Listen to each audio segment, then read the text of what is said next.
April 30వ తారీఖు వైశాఖ మాసంలో వస్తున్నటువంటి మొదటి తృతీయ, దీన్నే అక్షయ తృతీయ అని అంటారు.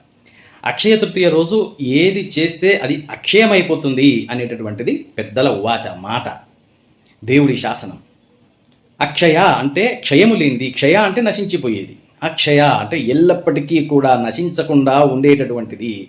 మనిషి రెండు ఎప్పటికీ నశించకుండా ఉండాలి అని కోరుకుంటాడు. ఒకటి తన యొక్క పుణ్యము, రెండు తన యొక్క ధనము, ధన యొక్క ఐశ్వర్యం.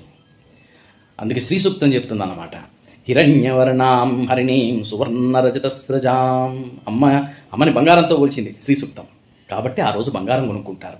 ఆ రోజు మనం బంగారం కొనుక్కున్నాం కాబట్టి, అది అమ్మ యొక్క స్వరూపము కాబట్టి అష్టైశ్వర్యాలు ఇక మన ఇంట్లో పెరుగుతూనే ఉంటాయి అనేటటువంటి ప్రతిపాదన చేశారు మన వాళ్ళు. అందుకోసమని బంగారం కొనుక్కుంటారు. కానీ ఆ రోజు కొన్నటువంటి ఏ వస్తువైనా సరే లక్ష్మీ స్వరూపమే.